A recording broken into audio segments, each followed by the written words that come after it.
सोचिए, एक दिन पार्लियामेंट डिसाइड करती है कि राइट टू इक्वालिटी हटाओ, राइट टू स्पीच हटाओ, राइट टू लाइफ को कैंसिल करो। क्या ऐसे भी डेमोक्रेसी बची रहेगी?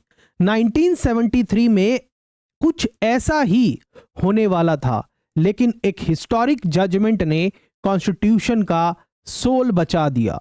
Keshavananda Bharati versus state of Kerala 1973 supreme court का केस। यह केस था एक ऐसा केस जिसमें सुप्रीम कोर्ट ने पार्लियामेंट से कहा कि तुम कॉन्स्टिट्यूशन बदल सकते हो, लेकिन उसकी आत्मा को नहीं छेड़ सकते।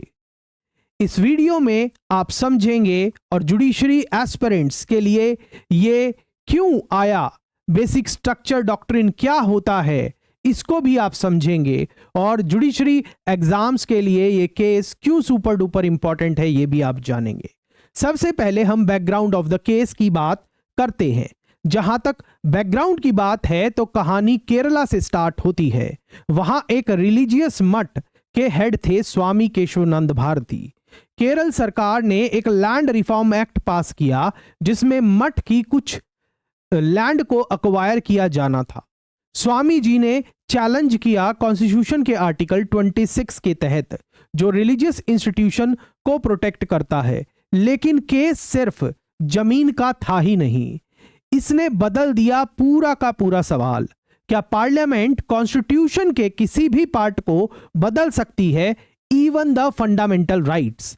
पहले गोलकनाथ केस जो 1967 के अंदर आया था, उसमें कोर्ट ने बोला था कि पार्लियामेंट फंडामेंटल राइट को अमेंड नहीं कर सकती, पर पार्लियामेंट ने इसे रिवर्स करने के लिए 24th और 25th कॉन्स्टिट्यूशनल अमेंडमेंट एक्ट पास कर दिए, ताकि जो गोलकनाथ का जो इफेक्ट था उसको नलिफाई किया जा सके और पार्लियामेंट के पास फंडामेंटल राइट को अमेंड करने की असीम पावर आ सके। केशवानंद भारती ने उस अमेंडमेंट को भी चैलेंज किया, 24th और 25th कॉन्स्टिट्यूशनल अमेंडमेंट को भी इस केस के अंदर चैलेंज किया। अब ये इंडिया का सबसे बड़ा कॉन्स्टिट्यूशनल बैटल बन चुका था। तो अब बात करेंगे कि what was at stake in this case. Supreme court के सामने 3 बड़े सवाल थे इस केस के अंदर। पहला, क्या पार्लियामेंट कॉन्स्टिट्यूशन के फंडामेंटल राइट भी हटा सकती है? दूसरा, क्या आर्टिकल 368 पार्लियामेंट को अनलिमिटेड अमेंडिंग पावर देता है? और तीसरा, क्या प्रीएम्बल कॉन्स्टिट्यूशन का रियल पार्ट है और क्या उसमें भी अमेंडमेंट हो सकती है? इस केस के लिए सुप्रीम कोर्ट ने बनाई 13 जज कॉन्स्टिट्यूशन बेंच, इंडिया की सबसे बड़ी जुडिशरी बेंच एवर। आर्ग्यूमेंट चले थे टोटल 68 दिन तक। This was not just a case, ये था इंडिया के डेमोक्रेटिक सर्वाइवल का सवाल। अब बात करते हैं कि इस केस के अंदर सुप्रीम कोर्ट का जजमेंट क्या आया। वो दिन था 24 अप्रैल 1973 का, जिस दिन सुप्रीम कोर्ट का महत्वपूर्ण फैसला इस केस के अंदर आया। बेंच का जो वर्डिक्ट था वो 7 जजेस डिसीजन के फेवर में थे और 6 जजेस ने डिसेंटिंग ओपिनियन दिया था। क्या डिसीजन था? मेजॉरिटी डिसीजन, उसकी बात करते हैं। पार्लियामेंट आर्टिकल 368 के थ्रू कॉन्स्टिट्यूशन अमेंड कर सकती है, लेकिन पार्लियामेंट कॉन्स्टिट्यूशन के बेसिक स्ट्रक्चर को नहीं तोड़ सकती, बेसिक स्ट्रक्चर को नहीं बदल सकती। यही है बेसिक स्ट्रक्चर डॉक्ट्रिन। ये जजमेंट ने कॉन्स्टिट्यूशन की पावर और डिग्निटी दोनों को प्रोटेक्ट किया। अब सवाल आएगा आपके दिमाग में कि sir what is the basic structure, और ये बेसिक स्ट्रक्चर डॉक्ट्रिन है क्या? सुप्रीम कोर्ट ने एग्जैक्ट लिस्ट तो नहीं दी, लेकिन टाइम के साथ कुछ एलिमेंट्स डिफाइन हुए हैं, जैसे रूल ऑफ लॉ, दूसरा judicial review, federalism, secularism, democracy, preamble के वैल्यूज जैसे जस्टिस, लिबर्टी, इक्वालिटी और फ्रेटर्निटी, और फंडामेंटल राइट भी। इन सब चीजों को पार्लियामेंट अमेंड नहीं कर सकता, रिमूव तो बिल्कुल भी नहीं कर सकता। Parliament is powerful but constitution का कोर अनटचेबल है, यह बात ध्यान रखिएगा। ये डॉक्ट्रिन बना Lakshman Rekha for government to amend the fundamental right और टू अमेंड दी कॉन्स्टिट्यूशन। अब बात करते हैं कौन कौन से कॉन्स्टिट्यूशन प्रोविजन इसके अंदर इन्वॉल्व थे।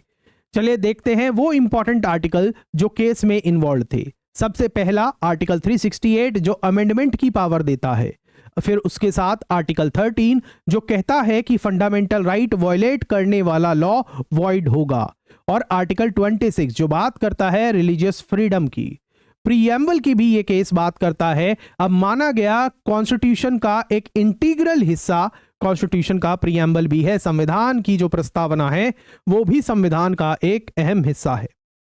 केस ने फंडामेंटल राइट और directive principle of state policies के बीच बैलेंस भी डिफाइन किया, जो नीति निर्देशक तत्व हैं और फंडामेंटल राइट मौलिक अधिकारों के बीच का बैलेंस भी डिफाइन किया।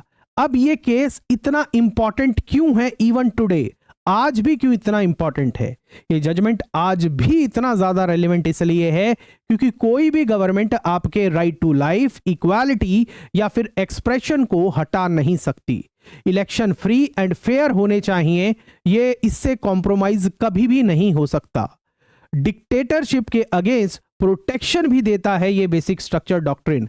मतलब कोई सरकार कॉन्स्टिट्यूशन के अंदर इस तरीके की अमेंडमेंट नहीं कर सकती कि ये कह दे कि अब हम डेमोक्रेसी नहीं रहेंगे, अब यहां ऑटोक्रेसी आ जाएगी, ऐसा चीज कभी भी नहीं हो सकता। तो इस तरीके से भी डिक्टेटरशिप के अगेंस्ट भी प्रोटेक्शन देता है ये basic structure doctrine.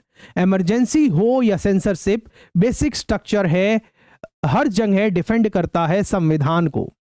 Judiciary and UPSC aspirants के लिए ये टॉप 5 मोस्ट इंपॉर्टेंट केसेस की लिस्ट में शामिल होता है।